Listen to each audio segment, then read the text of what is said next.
Good evening, everyone. This is the sixth discussion that we've had in a row, talking about some of the myths that support racism. And once again, I have Soul Coach Queen Wheeler with me. If you have missed the previous conversations, we've just been getting on and talking unscripted. We pick what myth we're going to talk about the next day, but we don't plan what we're going to say. So it's always a surprise to us as well as to you. And if you have any questions or comments, go ahead and put those in the comments and we'll watch for those.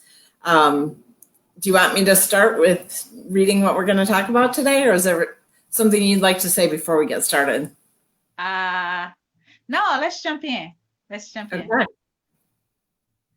I guess what I would say is make sure you share this too if you have other people that are thinking about this right now and struggling with having these conversations. So today we're going to talk about the myth of white moral elevation. So when white people receive these key beliefs and assumptions, so actually let me step back and say what the key beliefs. So we've already talked about this. This last myth is kind of a summary of the other ones we've already talked about. So we talked about the myth of meritocracy, the myth of manifest destiny, the myth of white racelessness, and the myth of monoculture. So this one is referring back to all of those. So when white people receive these key beliefs and assumptions from their families, the educational systems, and the media, they absorb the idea that white people are superior to others. This is not said in so many words. Instead, the assumption that it is natural for us to be in charge of the world and its affairs, and that only a very unusual person of color, unlike others of his or her kind, can be trusted with power, gets instilled in the subconscious minds of whites. This, finally, is the myth of white moral elevation, also called internalized superiority. That's it? That's it. Oh, okay. I guess I read most of it yesterday. Yep. So it's again the assumption that it's natural for us to be in charge of the world and its affairs, and that only a very unusual person of color, unlike others of his or her kind, can be trusted with power. That is when I think of the actual numbers, statistics of how the world is made up, as far as Black, brown, white, it is interesting to me how that seems to be natural and normal, that white people are in charge, considering that if you actually look at what percentage white people make up of the overall numbers of human beings on this earth, the whole earth, not just in one section, but the whole earth, that should seem odd, not natural. Mm-hmm. Yeah. So moral. So okay. For some reason, I thought that it was gonna go into like what did it talk about with moral? I didn't get that part.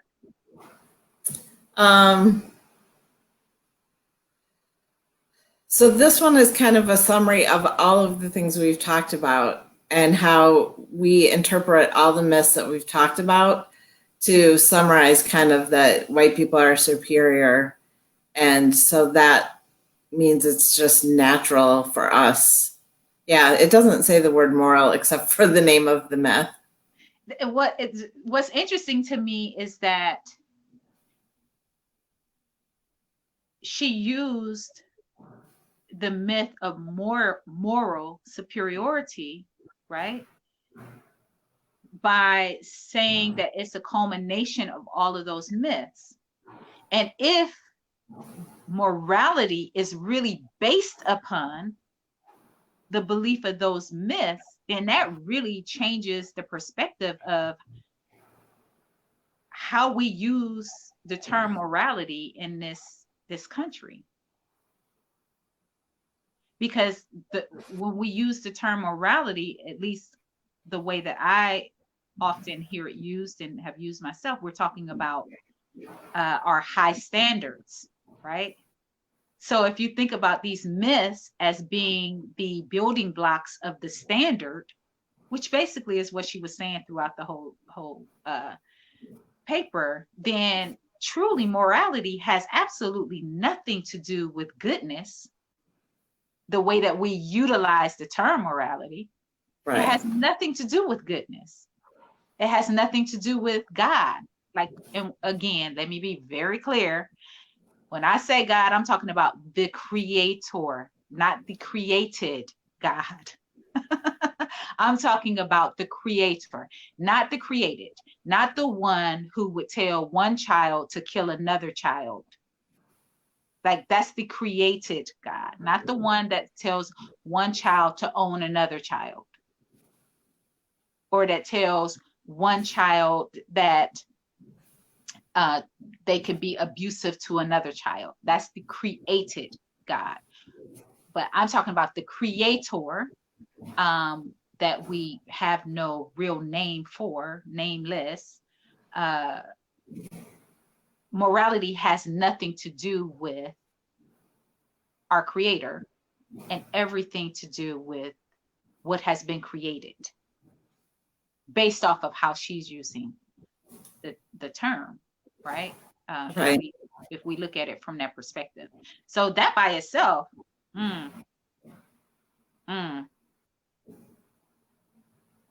what moral mean to you, Amy? How do you view that? Well, wait a minute. How was it taught to you? That's what I want to know. How was morality? What did that word mean as you were growing up? How was it taught to you? And who did you look at as being moral? So morals would be probably what jumps to my mind first is the church. The church would have been talking about their morals. And at first I would say, the Ten Commandments. And I think this is where it got confusing to me as a child. Because I think that's what they would say. But then there was all this other stuff that was snuck in there that didn't necessarily match that. So my brain didn't translate these things the same way as the leaders did. And that always caused confusion for me. Where there were these, some people thought you shouldn't dance. And I was like, I don't understand that, because David dances and he dances to rejoice in the Lord. So where did this no dancing thing come from? Because so, a moral person was a person that would follow the rules of the church, so not being too sexual, not drinking, not playing Dungeons and Dragons, because apparently that was bad. And so it was not really necessarily going back to the Bible. It was more of how our pastor interpreted the Bible and the people in our community. And it's really, so one of the fascinating things to me, for me personally, maybe this came from my parents, a strong moral that I felt was being truthful. And the church I grew up in, when I got married, I don't even know, I was probably just doing this to please my parents, but I actually did for a minute consider getting married in that church. And I called to talk to them about it, and they asked if we were living together. And we were living together in sin. And they implied that I should lie to them so that I could get married in the church. And I wouldn't do it. And so I couldn't get married in the church. Because I was like, that's the most ridiculous thing I've ever heard. Wow. Like, I'm really sitting here contemplating the how she used that term moral, and morality is built on the building blocks of all the other myths. Because I have been watching the back and forth arguments, right, over this whole movement that we see happening now in the streets against police brutality. And morality has been the thing that has been used to basically battle with protesters, battle with Black Lives Matter in particular, right? Where it is implied that Black Lives Matter is not moral, therefore, white people can't get behind it.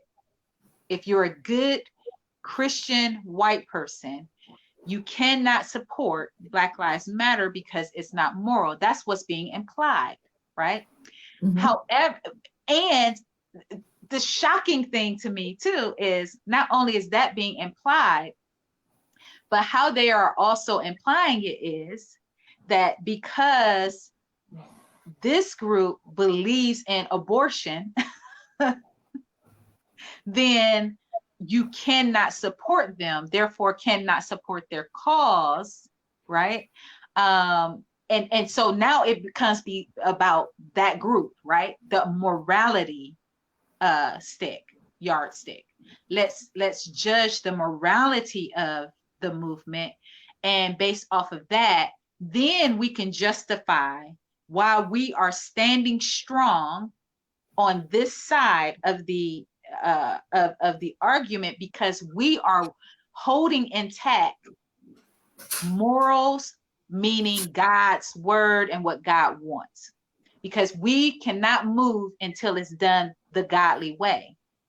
We can't agree until they do it the godly way.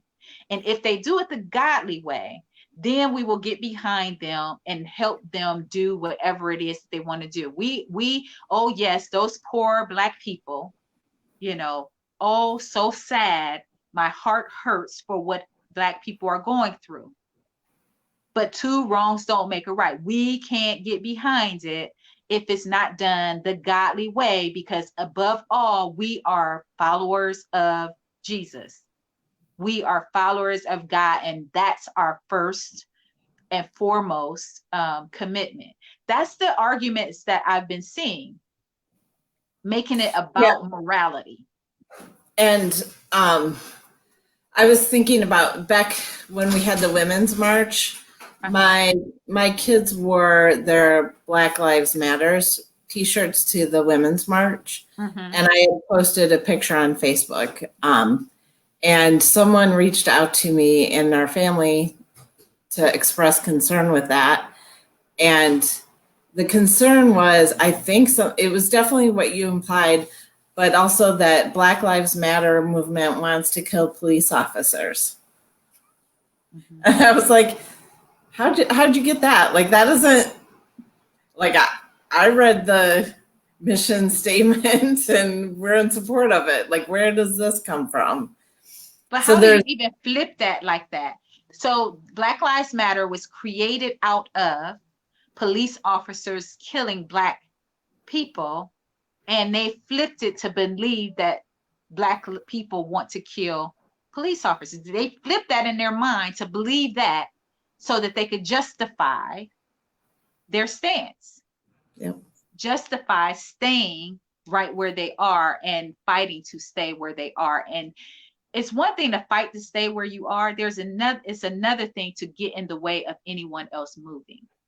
Now that's where my issue is. It's one thing to fight to stay where you are, but it's another thing to intentionally engage in the fight to stop someone else who wants to move from moving, because you're the morality police and feel like you are the voice of God standing in the place of God to make sure that everything is done in a just way, even though you're standing in front of justice. Like, how do you make that happen? Like, you're saying, no, you will not get justice because I have to make sure things are done in a just way.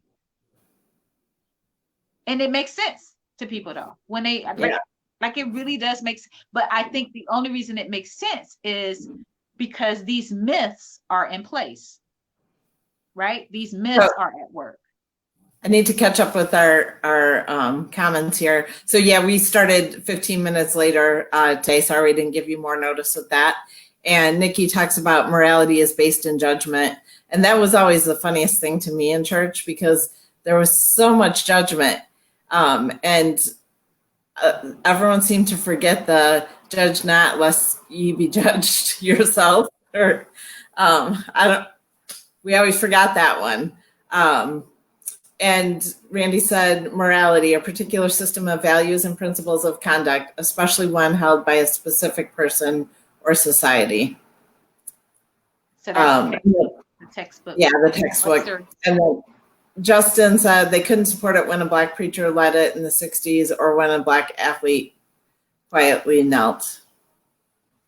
Yeah. But I think your point, like what I'm always confused about is how much it changes depending on who we're talking about too. You know, because again, if President Obama had 3 wives and children from all these different women, people would have been talking about babies' mamas and, you know, talking about the breakdown of the Black family. But imagine if his wife had been spread eagle in anybody's magazine. Oh, like she got in trouble for wearing a sleeveless dress. That's what I was gonna say.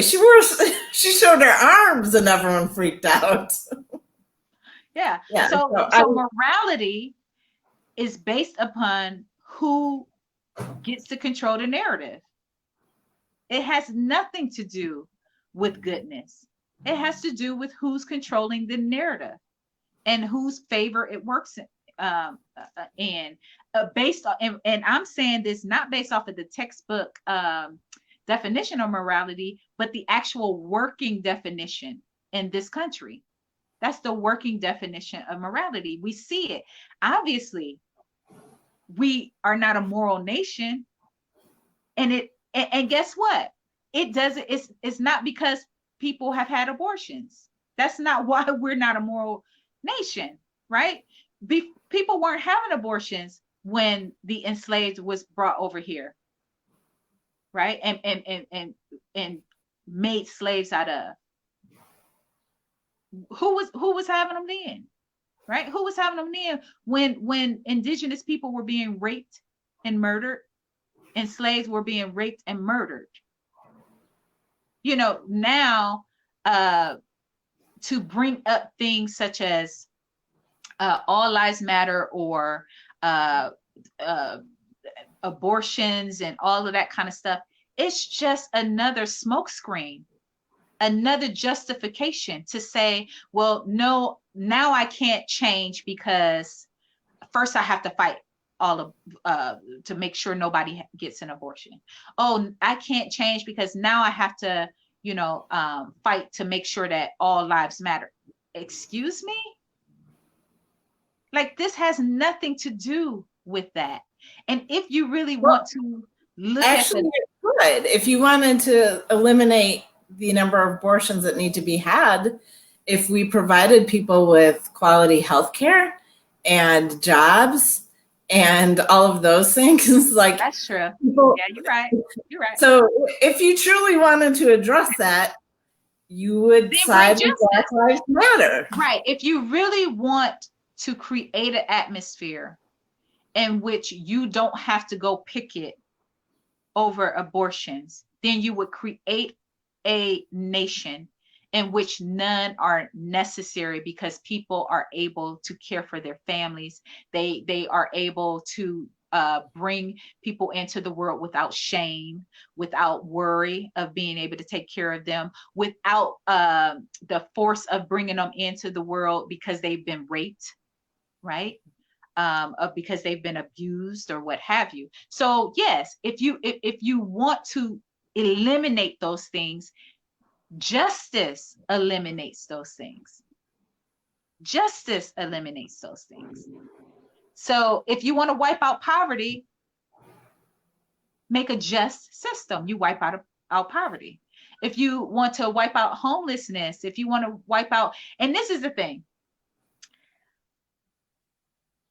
I don't think anything will be wiped out completely as long as we're living, because people have choice, right? Because I've met a homeless person who chose to be homeless, but let me tell you why he chose to be homeless.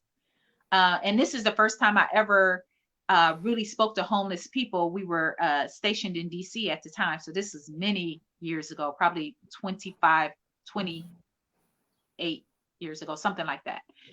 Anyway, and I was volunteering at the church.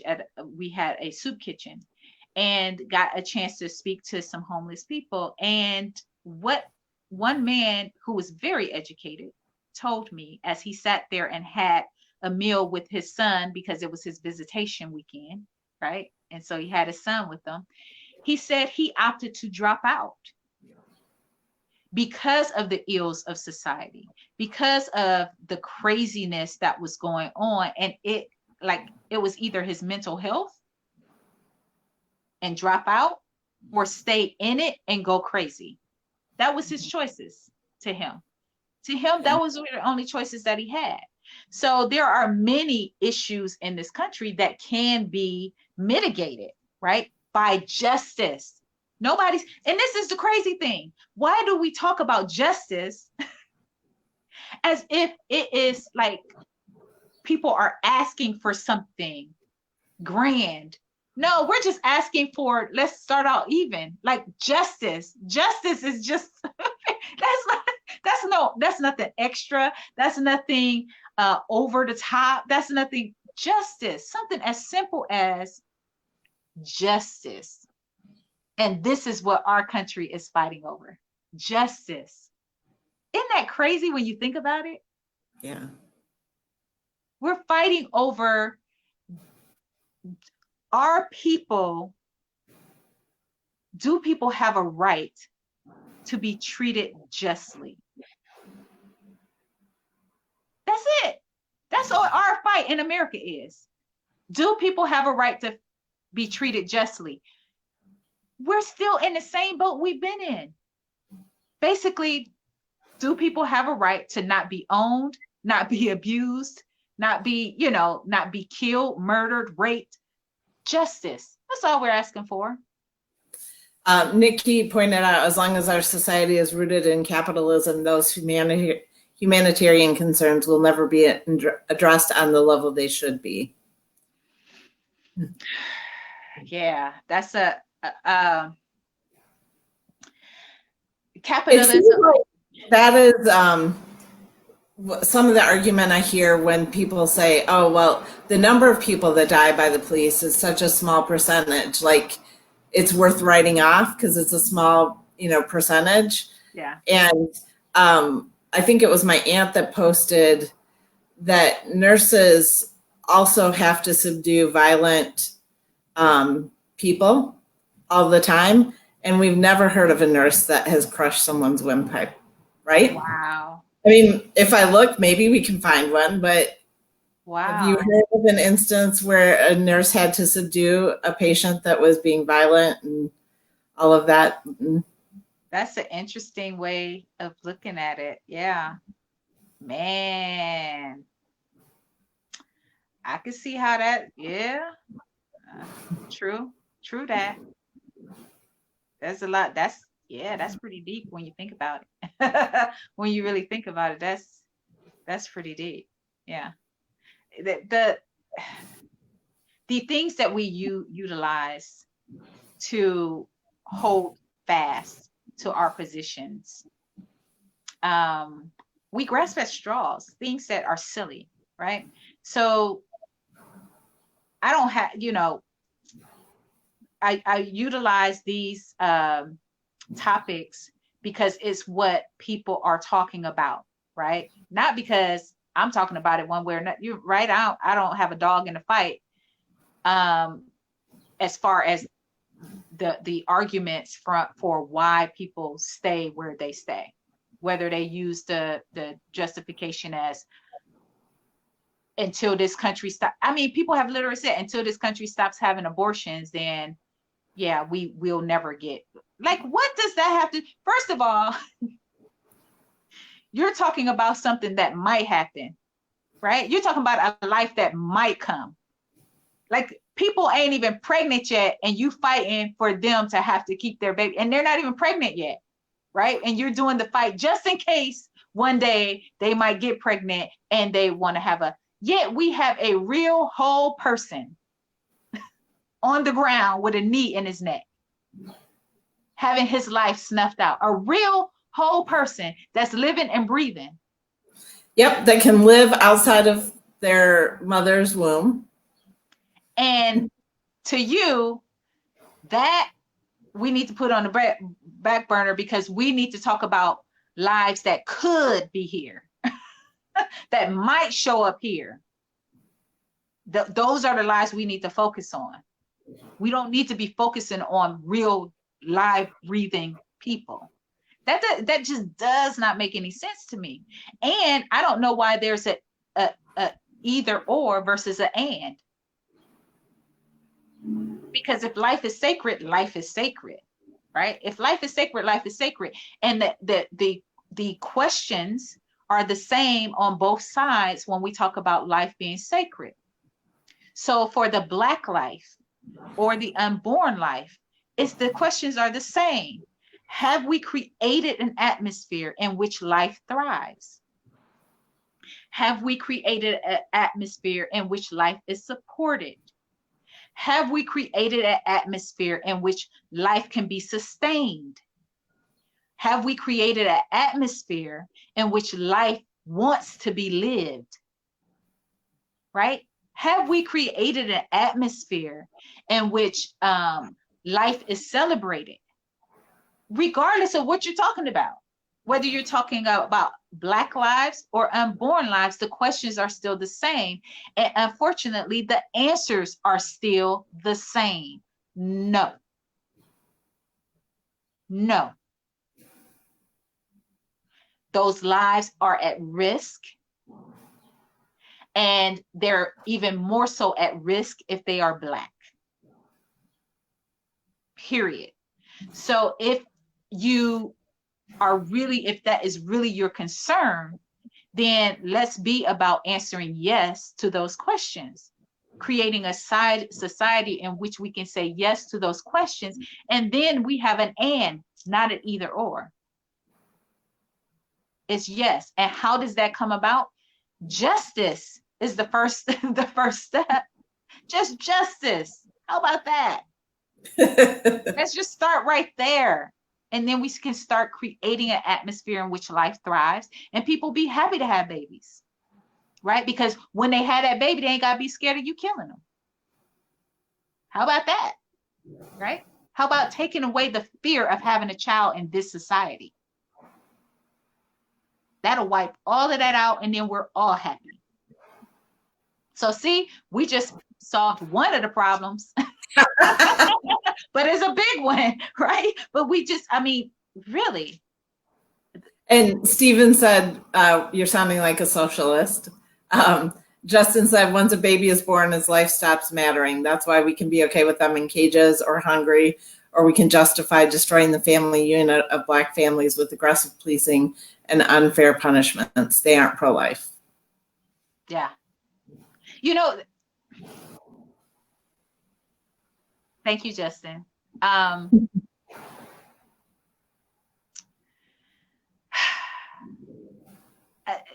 gonna take a stab at this the comment on it sounds like you're a socialist. First of all, I don't know enough about that to sound like anything. I don't know what that sounds like. You keep thinking it's about you. Every culture speaks to its own people. I think he meant own. You are 13% versus 75%. The issues of the majority always take precedence over those of the minority. Absolutely. Well, I mean, that's traditional. We see that, right? Traditionally, we see that. But the truth is, it's gone farther than that. It's gone further than that, because when we look at around the world, then that's not true. It's really the issues of the minority has taken precedence over the Oh. majority. That was to Nikki, not you. So I was starting a fight that wasn't Oh, okay. about but I mean, capitalism. but really, that, like, in this country, that's the way it plays out. But when you really think about it around the world, that goes into that moral superiority. The assumption that white people should be in leadership, which is a minority that is utilizing the resources, making decisions in their own best interest. And what we see in the world is the majority is suffering. When we look around the world, the majority is suffering. Black and brown people are suffering. I mean, we see the pictures and all of that of suffering countries where women are having to hold their baby as they die daily, literally, just a slow death, right? So yeah, it's an ugly, ugly, nasty, ugly thing. It really is. All of it is just and it's so ugly, and so to where it's a wonder that we have stomached it for so long. Like, these myths are necessary in order to stomach such nasty, venomous, ugh. You know, the more I think about it, the more like my stomach is turning. It's like, ugh. And this is, and you can justify why it is godly and why God is in control. No, God ain't in control. You are. That's the problem. You're in control. You're in control and speaking as if you know what God's saying, what God wants, all of that. That's the God you created. No. Like, put down the rules of your created God, because that's truly what it was. And you spoke to that earlier when you were saying following the rules of the church. And let me go on and put out what we were talking about yesterday. What was it that the document of Stephen's got to help us with that. What is it again? I don't know. It just slipped my mind. I'm waiting for him to tell us again. Tell him what it is. But that's what that document speaks to, is how it was created by the church. You know, how it was created by the Catholic Church, and how they Randy got it for us. The doctrine of discovery. The doctrine of discovery. It's a real doctrine, y'all. It's not something we making up, and it ain't something Black people wrote. Okay, it's real. It's there. It continues to be there. You can read it. We're not making stuff up about the church or the Catholic Church or anything like that. It was the thing that they had in hand that authorized them to do the things that they did to other people, the murdering, the raping, the pillaging, all of that kind of stuff. It deputized them to do it, and it's still in effect. So go read it. Not making it up. But I never understood just the way I interpreted Jesus' life and what Jesus did. Even if you assume that's true, none of this makes sense to me, because there's no way Jesus would be okay with children being in cages or people being murdered. Jesus would be dead, just like he is. Yeah, he would have. Yeah, he would be dead. Period. Or, like I said, he wouldn't be in the U.S. to begin with, because we wouldn't let him come in because he's got. We wouldn't let him come in, and if we did let him come in, we would murder him. Yep. We would murder him. Like I told you the other night, we saw Jesus, and he was laying on the ground with a knee in his neck. We saw him. He's right there. We watched him die. But because it wasn't on a cross, we ignored it. But yeah, that was him. Yeah. So as you guys laid down to pray for me tonight, as you pray for me tonight, again, let me be very clear. I am all is well with my soul. I am a woman of faith. I believe in the Creator. And I'm strong in my faith. But this ain't what we're talking about today. What we're talking about is the created morality, the created God that has created the mess that we see right now. It's a big part. And the only reason why we're harping on it is because it is what deputized the white man to come in and do what they did here. It's also what deputized and authorized them to go and take Black people from their land, Africans from their land, and bring them over here and enslave them and make them as animals, and continue to treat them as animals all the way up to today, to the point to where one was laying in the street with a knee on his neck for over 8 minutes. So that's 8 why. minutes and 46 seconds. I believe it's like 3 minutes and 46 seconds passed when he was dead. Yeah. Yeah. So that was Jesus on the cross, right? And I think once we had already established slavery, that was one of the things we used to justify. We were civilizing Black people. We're civilizing and saving, saving their souls. That's the white myth. That is a myth. We're civilizing. We're helping. We're saving their souls. That's why they're praying for me right now, right? Which is what we still like to do, right? Like, if I want to help out the Black community, I'll go down to save you. Because you need me to come down there and save you. Or sending mission trips. Mission trips are all about bringing our white ways to correct the uncivilized. Right. Who don't know better. That's what it's about. And that is one of the tools that have been used.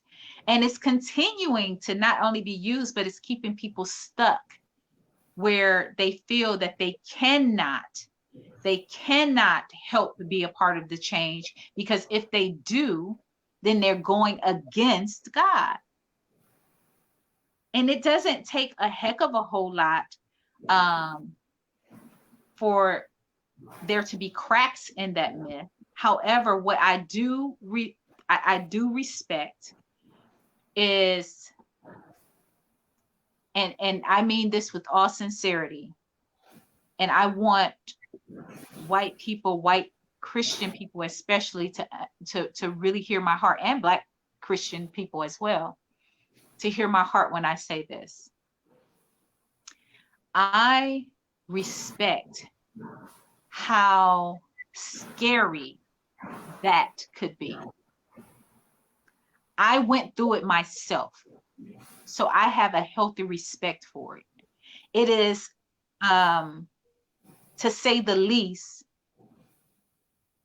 it is devastating when what you based your whole life on gets shaken up. When everything that you have done, everything that you have said, the way that you've lived your life, the way that you set up your family, what you've proselytized to other people, when that gets shaken up and you have to ask yourself, wait a minute, does this really make sense? Is there something that I'm not seeing? Is there something that I am blinded to? Is there something that I don't quite get? That's a scary thing, because not only is your whole world shaken, your whole foundation, and you begin to ask yourself, well, if I'm wrong about that, what else could I be wrong about? Right? Because that's a scary place to be. That is a scary place to be. So I have a healthy respect for that. So trust me, when we're having these discussions, I don't take that lightly. I'm not playing around with your faith, because I know when you put your faith in something, you put your belief in something and it's shaken, that can wreck your world. That makes some people lose their mind, right? To find out that something you believe, or a way that you believed, or a way that you live your life has been harmful to others, right? And you know, for me, the cracks start coming because anything that separates me from other human beings, I give it up, right? Because to me, love is connection. Oneness, unity is oneness and unity. And so if I really believe that that is the stance of the Creator, is that we are one, that we are one and part of the one and all one, then anything that separates me from you, then I have to release, to include having a superior God. I had to release that, to include having a God that would reject you. I had to release that, right? Anything that separates me from you, I have to release. If I'm truly following the Creator, I have to believe that the Creator is better than a human being. So I have to believe if I, as a mother, would never sanction one of my children to treat another one of my children inhumanely, I have to believe that the Creator is better than me.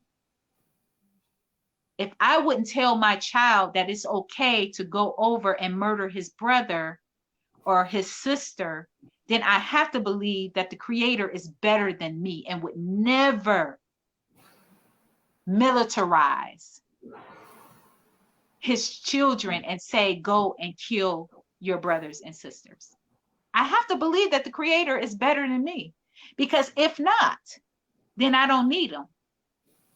I don't need it. If the Creator is not better than man, I don't need it. If it fights and kills and steals and hates and is jealous and all of that kind of stuff, just like my fellow man, I don't need that. We got that right here on earth. We got that. We look, the enslaved have already gone through that. Black people in this country have already gone through that. We don't need that. We've got white people who have done that, played that part for us. We don't need a God to play that part for us, right? So I have to believe that the Creator is greater and better than my fellow man, greater and better than myself when it comes to that, right?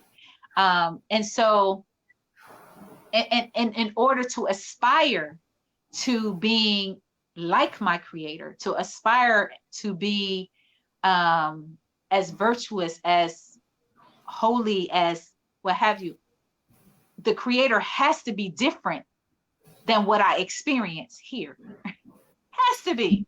Otherwise, I'm good. Ain't no sense in me changing no more. Because I didn't reach that. Like I didn't knock that off the park, if that's the case, right? I ain't got no further to go. I'm good. I ain't got my knee on nobody's neck. I'm good. Like hey, I didn't reach the pinnacle. But I know that that's not the case. And so, you know, just to be clear with people, I understand, like I respect the heaviness and the fear of possibly being wrong about everything that you believed, possibly finding out that you were a part of the problem. You know, nobody wants to be the bad guy. Nobody wants to be on that side of history. Nobody wants to be connected to all of that, right?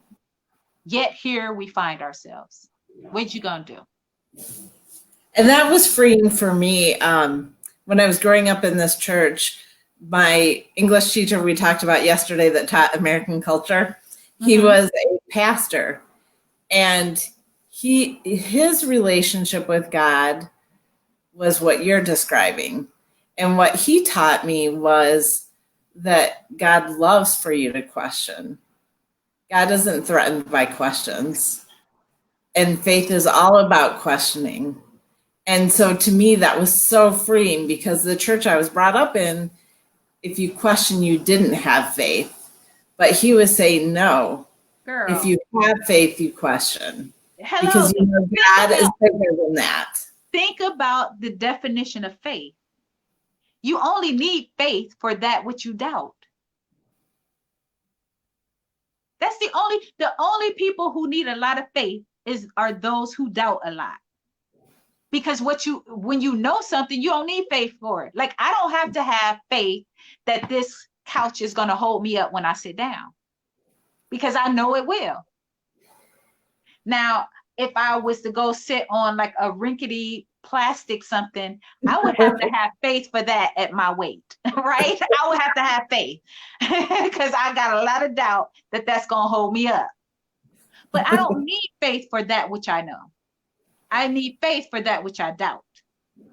And so the stronger your faith, the more you doubt. So what you are doubting, those of you with this strong faith that's keeping you locked into your position and not wanting to, ask yourself, what are you doubting? What is it that you're so afraid of that you need saved from? Right? What is it that you need saved from? What do you need? Why are you holding on to this set of beliefs and myths as a savior? What is it that you're trying to be saved from? What are you fearing? Are you fearing that you will not be looked at as superior anymore? Like, are you fearing giving up that feeling of being morally superior to someone? Are you afraid that if you're just normal like the rest of us, that you'll lose hope? Like, what is it that you're fearing? That would be my question. Is what is it that you're fearing that you need so much faith for?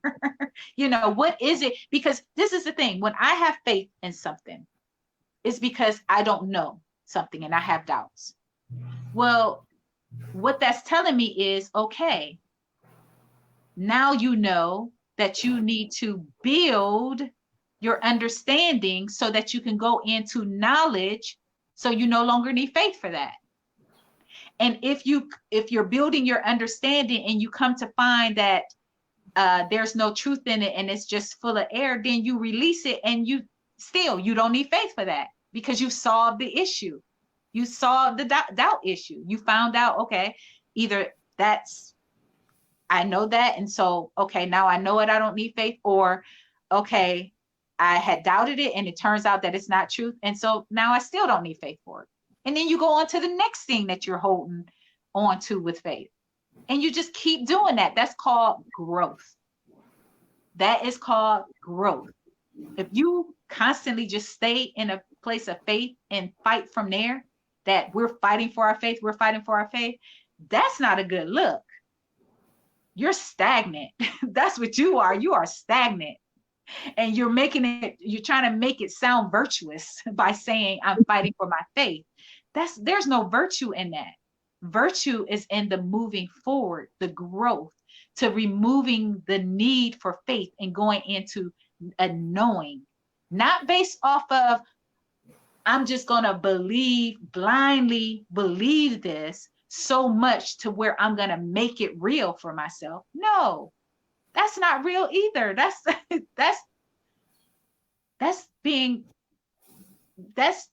good. That's not good. You would need to get help for that, right? When you start imagining that something is true just because you've told it to yourself enough, right? To convince yourself.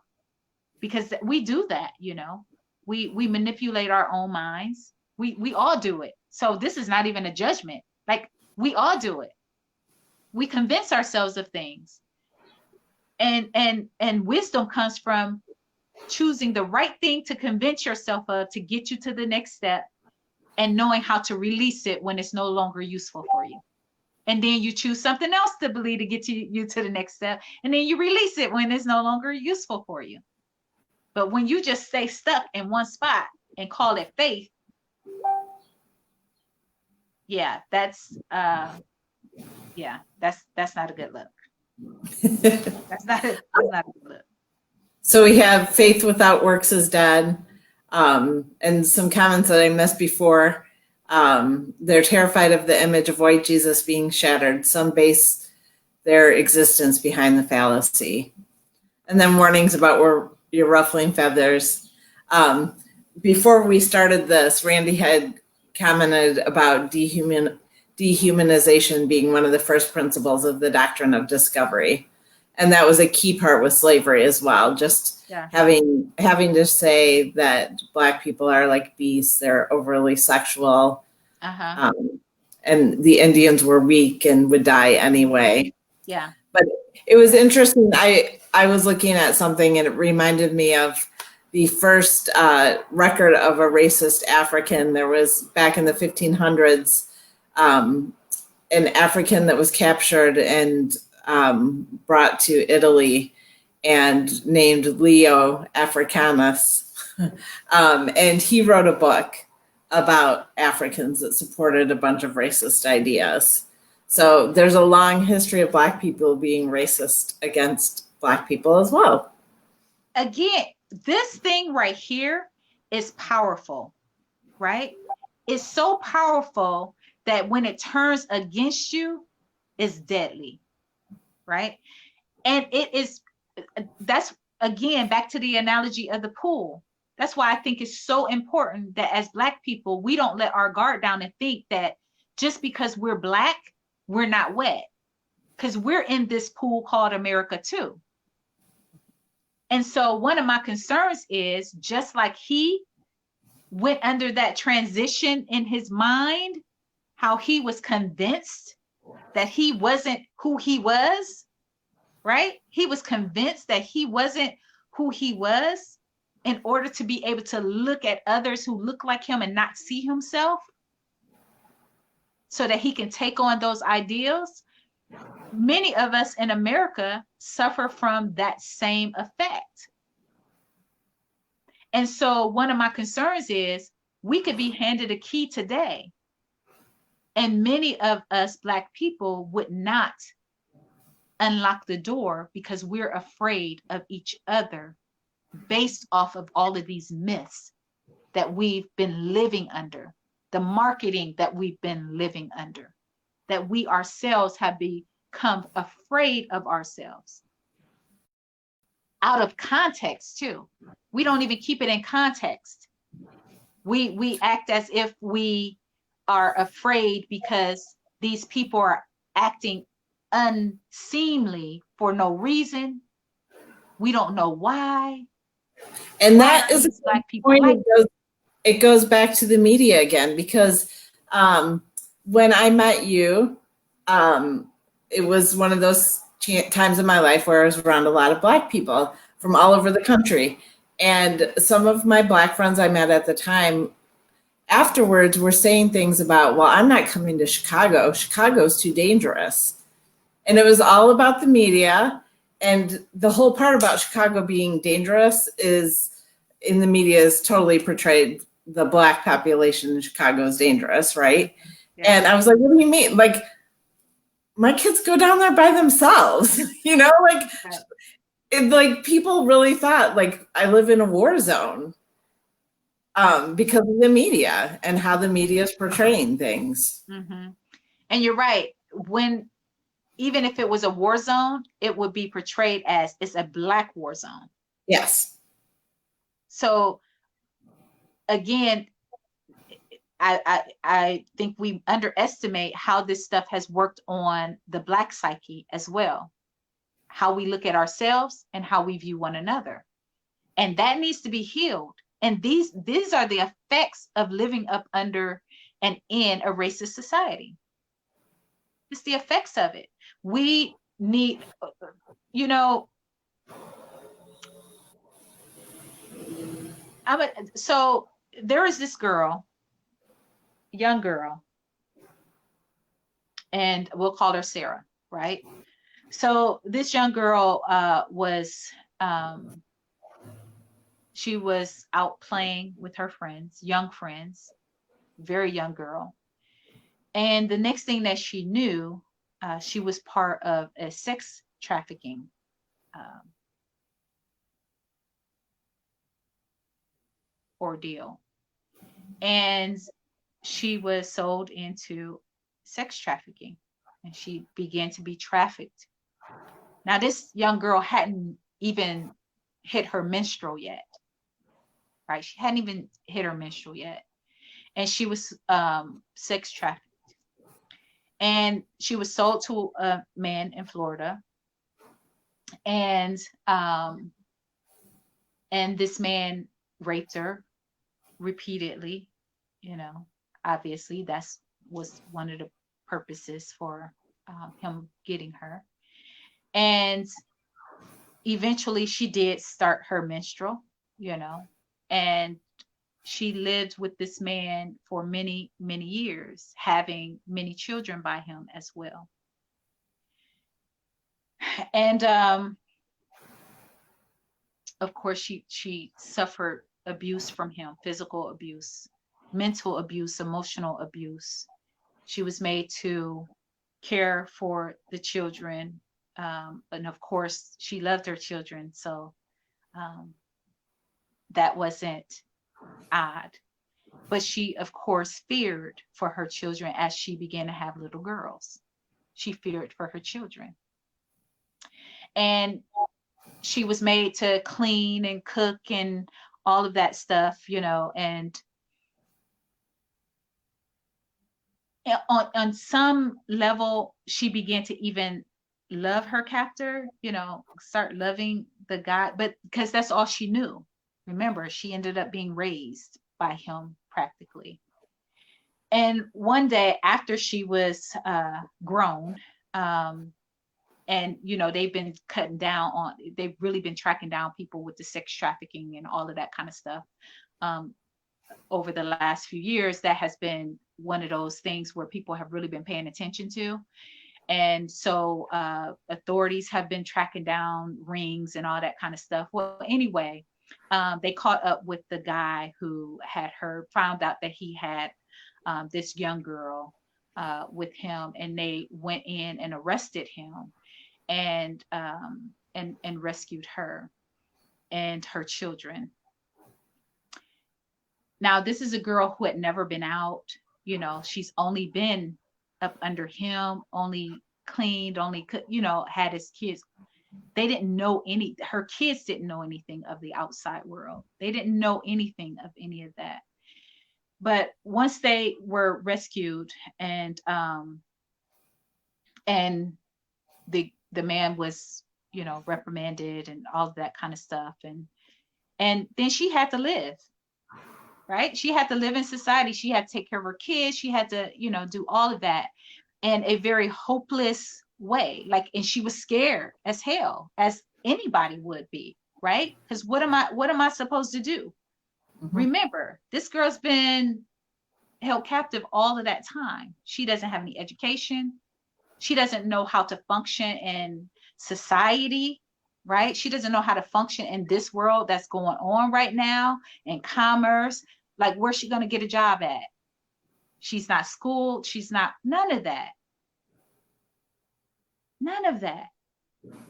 And she ended up turning to the church because she was told that that's, you know, they have programs that help and all that kind of stuff. So she did turn to the church, and the church, you know, welcomed her in and stuff, and was just telling her, you know, God will help her, you know, turn her life around, yada, yada, all of that kind of stuff.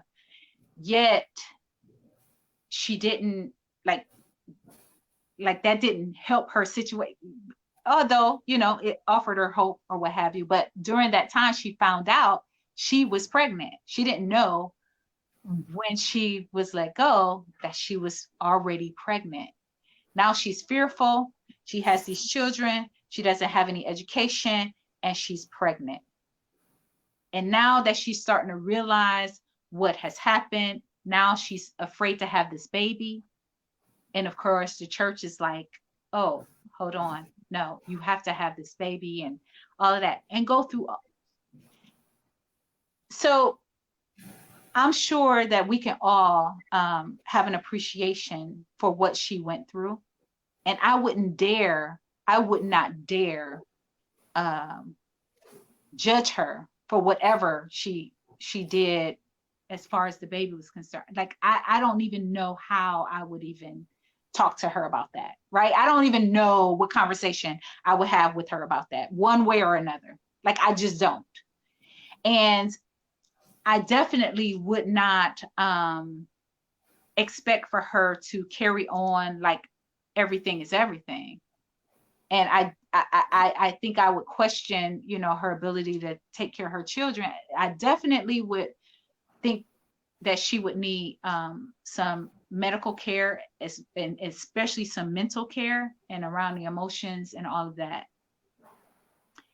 And it breaks my heart that anybody even has to go through such things, right? Especially in this day and age, that anybody would have to go through such things. But I'm going to tell you something. What breaks my heart even more is that I am so sure that, number one, that's happened somewhere to somebody. And number two, that just listening to that story, there are many people whose heart has gone out, that dropped, that may be praying right now, crying right now, looking for how they can send help right now. Yet I just told you the story of my ancestors. And I used the name Sarah because her name was taken away from her. And that's what we now know her as. And yet we ourselves cannot imagine how a people who went through what Sarah went through and then all of a sudden released with no medical care, no mental care, no jobs, right? No help whatsoever. No place to live. And yet we want them to raise healthy children. We want them to take care of themselves, all while still being re-abused, re-traumatized. So if it's really the story, then Sarah does go and do those things. She's able to stabilize herself. She creates a home. She has a family. And then the guy comes in and wipes it all out, like in Tulsa.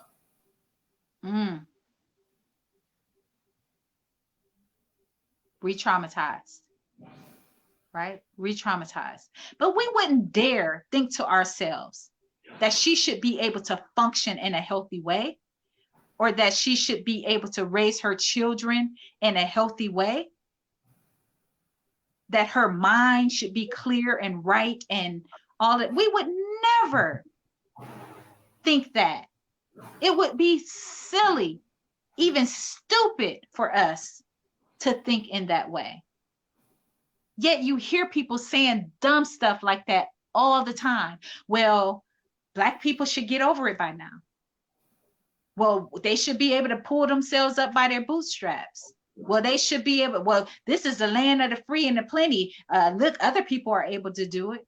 Oh, look, all of these stupid, ridiculous justifications.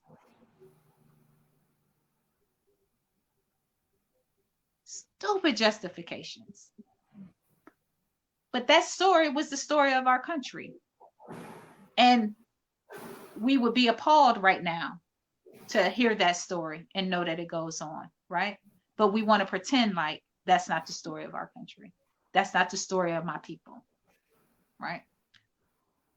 Yeah. And that will give you an idea of why people are angry and hurt, and why they struggle with mental health and emotional health, and why it's hard to be under these conditions, right? And Stephen said, because it was never her home, that's the message. Yeah. It was never her home. Mm-hmm. And Allie has joined. Hey, Allie. Yeah, yeah. So that's the story. That's the story of my people. And for those of you, because I've done that before. Listen, I've done the story before because there was an argument over whether Black people love their slave owners. And I'm like, if a person is owned, do you really think that's like saying a child can love her perpetrator, right? That's like saying that. When you don't have a choice, when you are owned, when you are, is that, and so I did a story like that, and it, like, they got angry with me once they realized that it was a, yeah, yeah. But sometimes that's the only way for us to really embody this stuff, is if we make it real right in front of us, make it somebody you know, make it something current day so that you can understand, so that you can get in it and embody it. As long as you keep it arm's length, that happened over there, or that happened autumn years ago, you will continue to justify why you don't have to be a part of the movement, why you don't have to engage and change. You'll continue to justify it. So where we at? Oh, we right over an hour. We're like 6 minutes over an hour. Thank y'all for hanging in there for story time. Yeah, yeah. So I think that was the last myth, right? We did get some questions in, so we'll do tomorrow night, one more night, and we'll get those questions in there. And if more questions come in where we need to add a night, we'll do that. But so please, like, if you have a topic or something that you feel like we haven't hit on that you'd like to hear us hit on, we'll be more than happy to do that.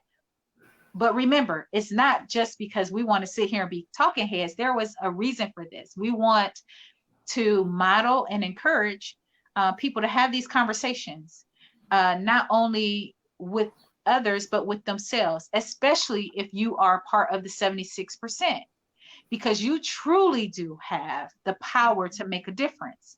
You have the power to be the change and to make the change. And so we need you to have these conversations with yourselves, with your families, with your friends, to grapple with this so that you can become congruent and that you can align your values and real values and virtues, right? Not made up ones, not myths, but real ones that are tested and tried. We just talked about faith a few minutes ago. If your belief can't be tested and tried, then you need to give it up. If your truth needs to be fought for, then you need to give it up. If your truth can't take care of itself and handle the badgering, then you need to give it up, because it's not truth. Anything that's truth stands on its own, that need to be fought for, argued for, nothing. It's going to be, because it is. And so everything else that's fluid and based off of, perspective, all that kind of stuff, don't be afraid to give it up. But first, in order to even get to that point, you have to be willing to have a conversation with yourself, to be open to it, to be open to questioning things, be open to questioning yourself, opening to questioning, why do you believe what you believe, and who does it profit? Like, I ask myself that, like, who's going to benefit from me believing this? Who benefits from me holding on to this belief? You'd be surprised what the answer is. Oftentimes it's corporations, organizations, they benefit because it keeps the money coming. Mm-hmm. Usually it boils down to that. Who's going to benefit? Corporations and organizations that need you to get behind it with your money, to give, to think about it. We live in a country where we are taxed on everything, right? So we're taxed on, in many places, on food. We're taxed on goods. We're taxed on federal tax on our income, our earnings. We're taxed, right? We're taxed to drive a car. We're taxed on everything. And supposedly the tax is to go to take care of the needs of the people, right? But we're the only country, not the only one, but we're a country that pays all these taxes to take care of the needs for the people, and then turn around and give 10% to the church to take care of the needs for the people, then turn around and give to the charity because the church ain't taking care of the needs of the people, the government ain't taking care of the needs of the people. So now we got to do fundraisers for the charity. So not only are we, and then on top of that, we have to do GoFundMe because there's too much need. The charities and the church can't take care of everything.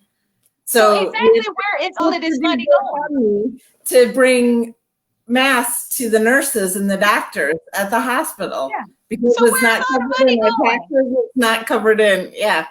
It's not covered in the taxes. It's not covered in the tithes to the churches. It's not covered to the money to the charities. It's not covered in our GoFundMe's. It's not covered. So where is all the money actually going? If we still have the epidemics that we have the lack, we have the homelessness, we have the hungry, we have all of this stuff. Where is exactly what's the money? My goodness, we're giving. And what is it doing? It's just making us feel what? Morally superior? Righteous? What is it doing? Because it's not actually making the change that we need to see. Will we ever question that and say, wait a minute, that doesn't make sense. Why am I giving all of this to the government, all of this to the church, all of this to charities, and I still got people knocking on my door asking for $1 because their needs aren't met? I'm sorry, I already gave money for that.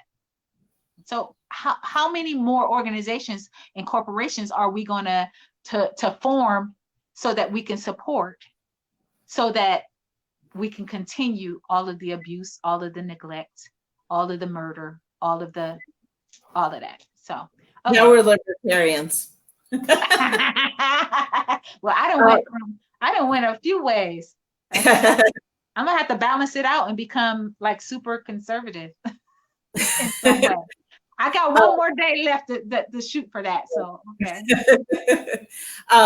One thing that came up for me again when you were talking about values is also again looking at your values and how you're living, and is it in alignment with your values? And I don't think I've ever heard someone say like that in their top 5 values, comfort was there, or convenience. And that was one of the things I brought up in one of the first couple of videos, that, you know, like if I'm buying something in Amazon, I'm doing it usually out of comfort and convenience. So how often are my actions supporting those values instead of what I say are my, because what I say are my values and what my actions say are my values are two different things. Right. And is that who I want to be? Right. Big questions. We'll be back tomorrow. One more time.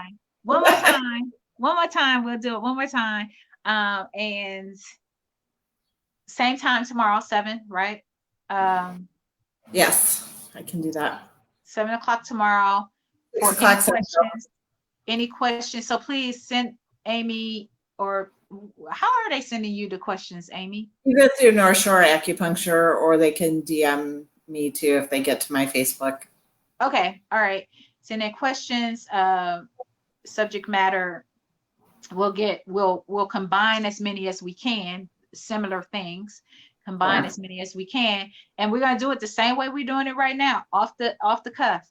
Like there's no preparation or anything like that. We'll just chat about it and hope that you do the same thing at home. So thank y'all, all of y'all who have been following these hard conversations with me and Amy. And we just ask that, you know, you share them, because you can share the video, just share it on your page for if you think that it will be helpful to those who are friends of yours, those who follow you, those who are on your platform. So share. There's a total of 6 right now. Tomorrow we'll make the 7th one. I think that you could probably get benefit. I hope that you can get benefit from all of them. So share all of them, like Fledger, timelines, because these are the conversations that we need to encourage ourselves and others to have. And again, make sure you send in your questions, and we appreciate always when you're commenting and you're chatting it up, because it makes us feel like we're not alone. We got some company in here. So y'all have a good night. Thank you. Night, everyone. Thank you.